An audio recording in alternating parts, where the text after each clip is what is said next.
There is a stretch of Interstate 80 in Nevada that professional truck drivers, people who have logged 2 million miles across every road in this country, will not stop on after dark.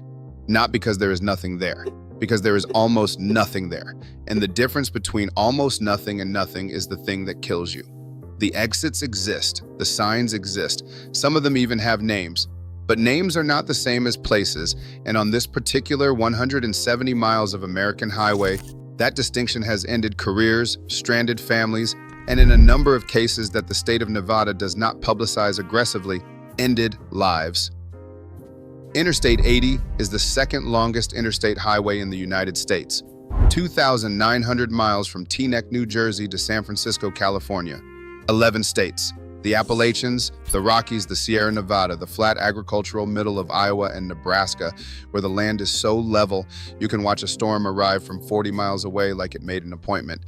Most of it is a perfectly ordinary highway. The Iowa stretch has truck stops so large they have their own zip codes. Wyoming has a weather reputation, but Wyoming at least has the courtesy to tell you when the road is closed. Pennsylvania has exits with actual towns behind them.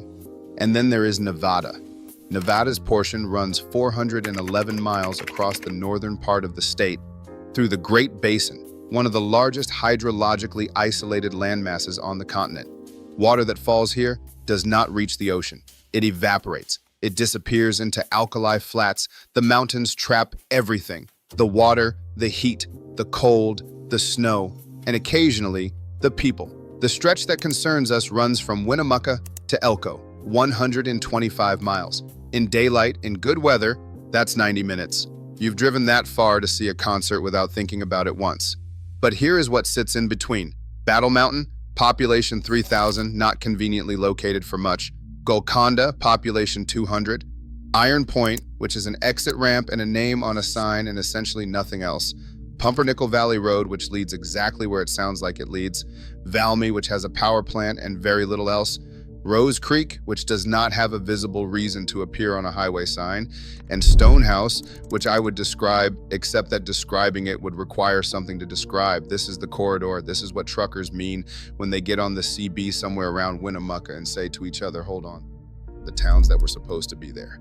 To understand what these towns were supposed to be, you have to go back to the railroad. The Central Pacific crossed northern Nevada in 1868 and 1869, laying track at a pace that seems impossible until you remember that the men doing it were earning $1 a day in one of the harshest climates in North America and could not afford to go slowly.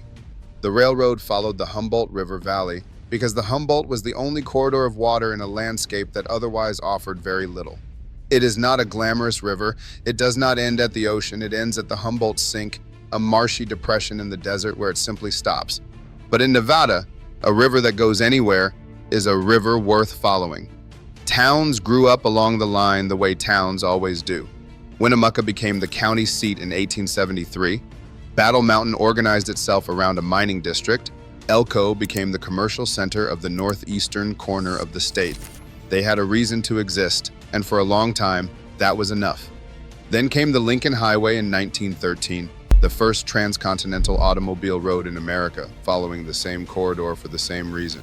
It brought the early road tripper, the person who had bought a Ford and wanted to drive it somewhere that felt like an adventure. The towns adapted. Gas stations, motor courts, diners. A service economy built entirely on people passing through a place they had no intention of staying in. Then came Interstate 80. And the interstate didn't kill these towns dramatically. It just made them unnecessary, slowly, one closed diner at a time. What's left is the infrastructure of service without the service. The exits. The signs.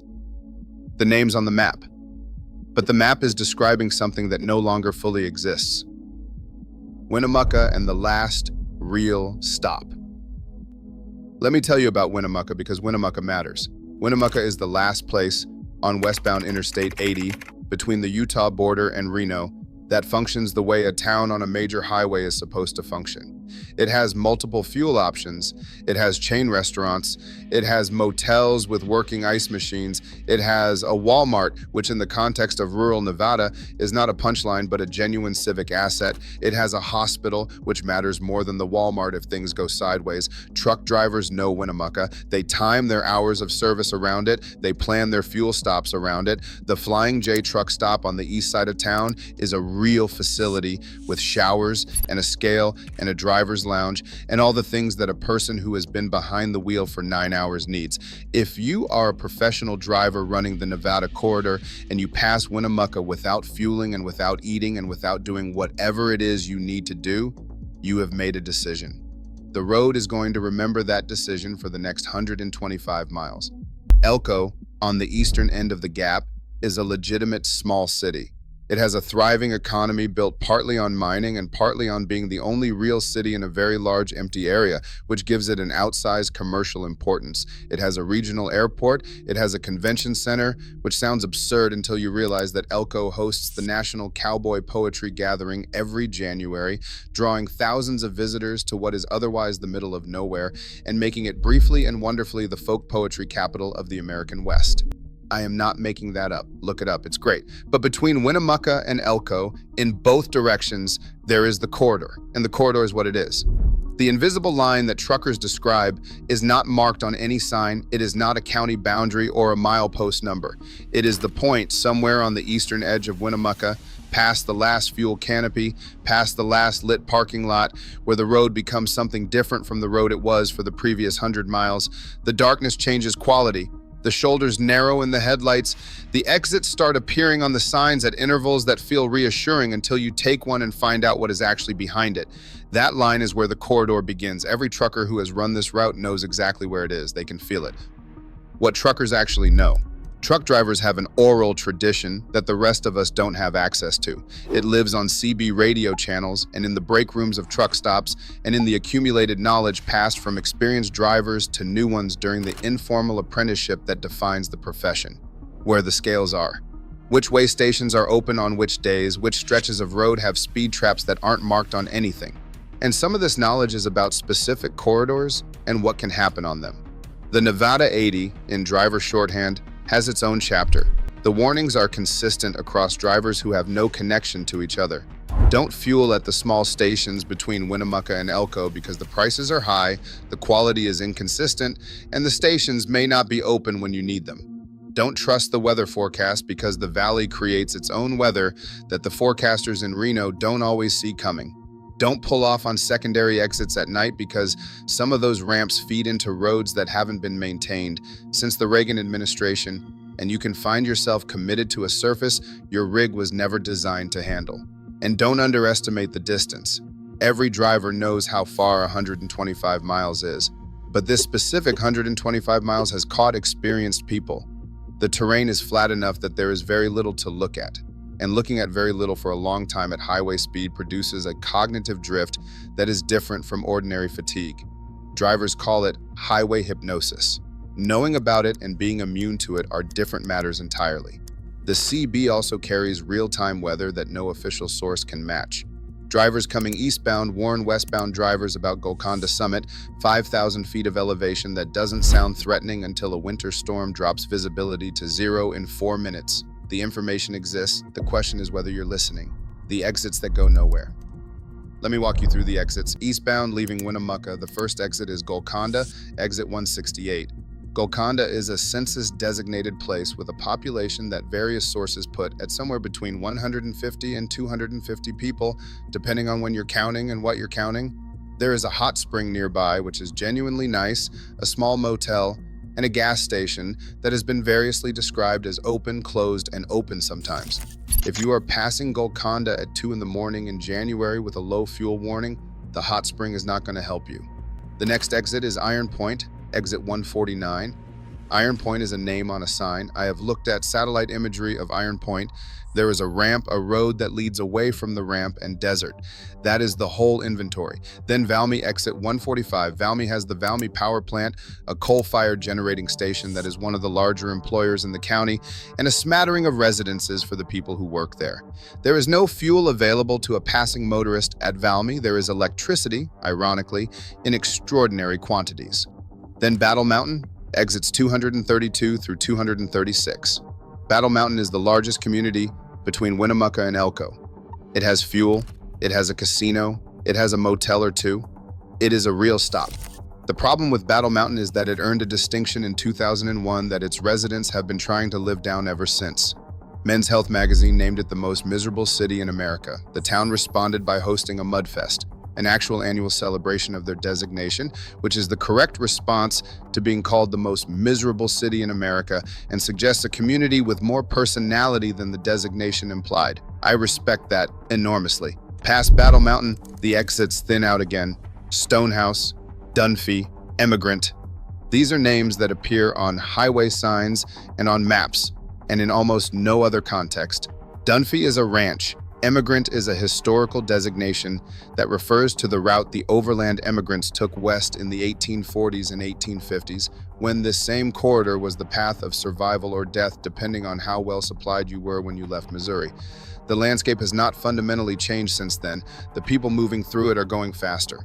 The consequences of underestimating it are somewhat less immediate than they were for a wagon party in 1850, but they rhyme. What the exits share, the ones that are not Winnemucca or Elko or Battle Mountain, is a quality of false promise. The sign appears on the highway, and a driver's eye catches it, and there is a brief involuntary calculation, a check of the fuel gauge, a mental note, exit coming up, option available. And then you take the exit or you don't. And if you do, you find out what option actually means in this particular geography. Sometimes it means a ranch road. Sometimes it means a historical marker. Sometimes it means a road that ends at a fence with no further indication of what lies beyond the fence or why the exit existed in the first place. The exits were built when the interstate was built. They were built to provide access to the adjacent land and to the communities that existed or were anticipated along the corridor. Some of those communities materialized, some of them didn't. The exits remained either way, which is how you end up with a highway sign for a place that is, for all practical purposes of a stranded motorist, not there. The deaths nobody talks about. In February of 2008, a winter storm system moved across northern Nevada and dropped enough snow on the Interstate 80 corridor to close the highway for 3 days. Not slow it, close it. The Nevada Department of Transportation shut down a section that included significant portions of the Winnemucca to Elko Gap, and drivers who had been moving through the corridor found themselves stopped on the highway with no way forward and no easy way back. Truckers who were caught in that closure described conditions that were, by their accounts, serious. Temperatures dropped below zero. The wind came across the open basin floor at speeds that made the effective temperature significantly colder than the thermometer suggested. Drivers idled their engines for heat and watched their fuel gauges drop. Some ran out of fuel before the road reopened. Some experienced mechanical failures in the cold. The Nevada Highway Patrol and emergency services were stretched across a highway that, in its design, does not have easy access points for emergency vehicles in many locations. If your rig was stopped at Iron Point exit in a blizzard in February of 2008, help was not close. That storm was not an anomaly. The National Weather Service maintains records for this corridor that tell a consistent story. Winter storms hit this section of Interstate 80 multiple times per year. The road closes multiple times per decade for weather-related reasons. There have been multi-vehicle accidents in whiteout conditions on this corridor that involve dozens of vehicles. The most common contributing factor in accident reports from this stretch, cited again and again in the Nevada Department of Public Safety data, is reduced visibility combined with speed that was inappropriate for conditions. The summer version of this problem is different but equally reliable. In July and August, temperatures across the basin floor reach 110 degrees and higher. A vehicle breakdown on this corridor in July means sitting in a car with no air conditioning and temperatures that can be lethal within an hour, on a road where cell service is intermittent at best and the nearest help may be 15 or 20 miles away. The Nevada Highway Patrol runs extra patrols on this corridor in summer specifically because of the volume of motorists who break down and cannot call for assistance. And then there are the drowsy driving accidents. This stretch of Interstate 80 has a statistically significant concentration of single vehicle accidents that occur in the early morning hours and involve no external factors other than a driver who fell asleep. The road is straight, the terrain is monotonous, the darkness is absolute in a way that urban drivers are not prepared for. There are no streetlights on most of this corridor. There is no ambient light from nearby communities.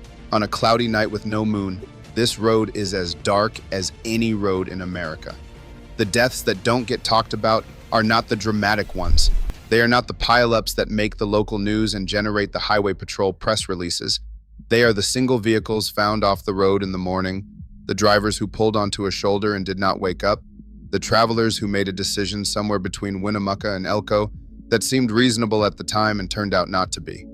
The corridor keeps a particular kind of quiet accounting that does not appear in any single document, but accumulates over decades into a body of knowledge that the people who drive this road professionally carry with them every time they pass the Winnemucca city limits heading east.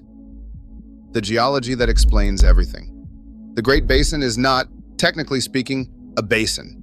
It is a region of interior drainage, which means it is a collection of individual basins, roughly 220 of them, separated by north-south trending mountain ranges.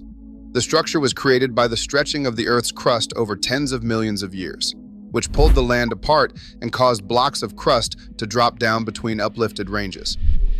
The result is a corrugated landscape of parallel ridges and valleys running roughly north to south across an area of approximately 209,000 square miles.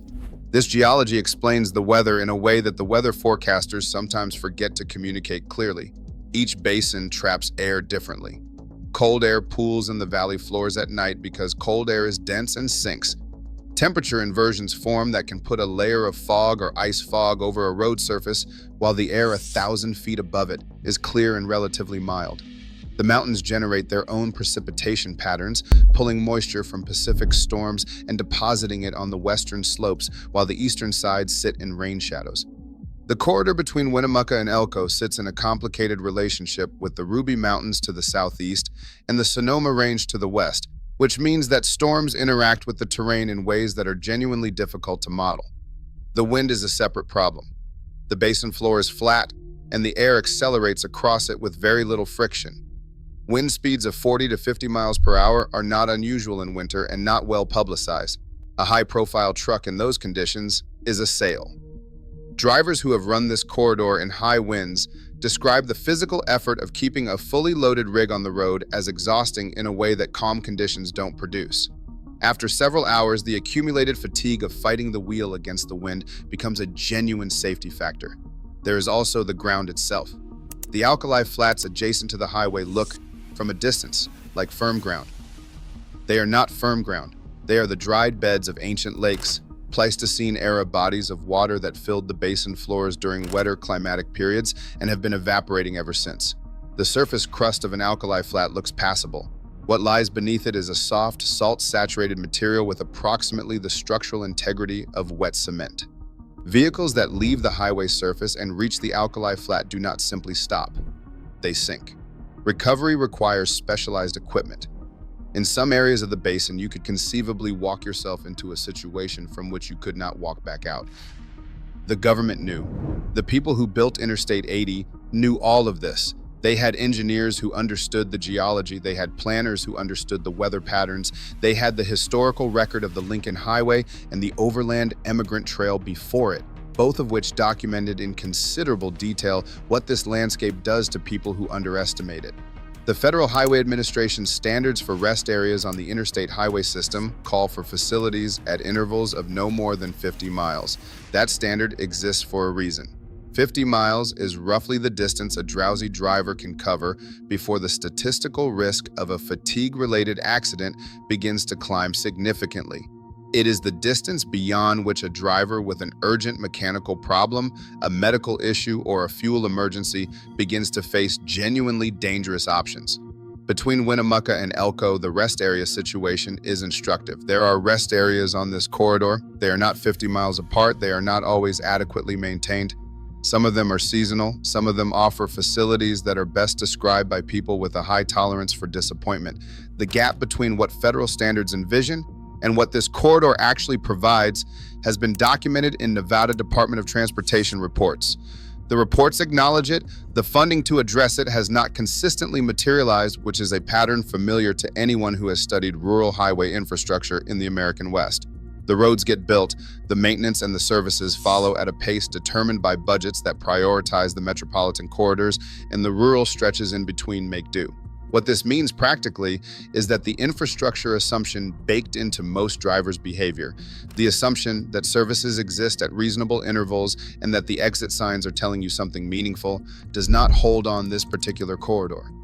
The signs are there. The exits are there. The assumption is not always warranted. Trucking companies that run regular routes through Nevada build this knowledge into their dispatch protocols. Drivers are told to fuel full in Winnemucca. Always, regardless of how much fuel they have. They are told to check the weather before entering the corridor, not at the entrance to the corridor, but in Winnemucca, where there is still time to make a decision. They are told that if conditions are questionable, the Flying J parking lot is a better place to spend 4 hours than the shoulder of Interstate 80 somewhere east of Golconda. This is institutional knowledge that has been purchased at a price. Not all of it was purchased cheaply. The people who stay anyway. Along the corridor, there are a handful of people whose economic lives are organized around the gap. The woman who has run a small convenience store at a Battle Mountain exit for 11 years and knows by name the regular drivers who stop. The mechanic in Golconda who has a towing contract with the county and whose truck has pulled vehicles off the interstate in conditions that required a kind of courage that doesn't get documented in any official report. The family that operates a small motel in Battle Mountain and has watched the chain truck stops in Winnemucca and Elko absorb the business that used to stop at places like theirs. These people have a relationship with the road that is different from the relationship a passing driver has. For a passing driver, this corridor is a thing to get through. For the people who live along it, it is the economy, the community, the thing that determines whether the year was good or bad based on how many people needed fuel or food or a room or a tow. They know the road in winter in a way that the people who write about it from offices in Carson City do not. They know which sections ice first. They know which exits flood in the summer thunderstorms. They know when to listen to the scanner and when the scanner is already behind what's actually happening out on the highway. They have pulled people out of vehicles. They have called ambulances. They have, in some cases, provided the only human contact that a stranded traveler had for hours. Their relationship to the corridor is not romantic. They are not there because they love the emptiness, or if they once were, that sentiment has been thoroughly replaced by something more practical. They are there because they are there, and the road keeps producing situations that require someone to be there, and they are the someone. They will tell you, if you ask, that the corridor is manageable if you respect it, that the road itself is not the problem, that the problem is the people who drive through at night in January with a quarter tank of diesel and no chains and no weather information, and the absolute conviction that the sign for the next exit means something it does not mean. They are not wrong about this. They have seen it enough times to have lost count. Here's what this road actually is. It is one of the oldest transportation corridors in the American West, used continuously in one form or another for nearly 2 centuries, by immigrant wagon trains following the Humboldt River in the 1840s, by railroad builders in the 1860s, by the first transcontinental motorists in the 1910s, by the trucking industry from the 1950s onward, and by every iteration of traveler in between. The corridor exists because the geography of the Great Basin makes it essentially the only rational route across northern Nevada. There is no better way. The mountains are where they are, the river is where it is, the road is where it has to be. What makes this corridor different from the other long, empty stretches of interstate that exist in the American West is the combination of factors that converge specifically here. The weather severity, the terrain that produces hypnotic driving conditions, the infrastructure gap between what the highway promises and what it delivers, the specific distance of the gap between functional services, and the trucking culture that has grown up around it, which is in some ways the most reliable source of information about the road's real character. Truckers who refuse to stop between Winnemucca and Elko are not superstitious. They are not exaggerating for effect. They are applying the institutional knowledge of a profession that has run this corridor in every season and every weather condition, and has learned through accumulation of experience that includes serious consequences that the rational behavior on this road is different from the rational behavior on other roads. The rational behavior is treat the gap as a gap. Know what it is before you enter it. Fuel in Winnemucca. Check the weather in Winnemucca. Make your decisions in Winnemucca, where you still have options, and not at exit 145, where your options have already been made for you. The sign doesn't tell you any of this. The sign just tells you the exit number and the name of the road it leads to. It doesn't tell you that the road leads to a ranch that isn't expecting you, or to an alkali flat that will hold your vehicle for as long as the desert decides to hold it, or to a landscape that is spectacular and genuine and beautiful and entirely indifferent to whether you had the good sense to fill your tank before you got here. The Great Basin has been here for tens of millions of years. It will be here after all of this is gone. The exits will still have names. The names just won't mean what you think they mean. They never really did. Fill the tank, check the weather. The corridor is 125 miles long, and it is not particularly interested in your schedule.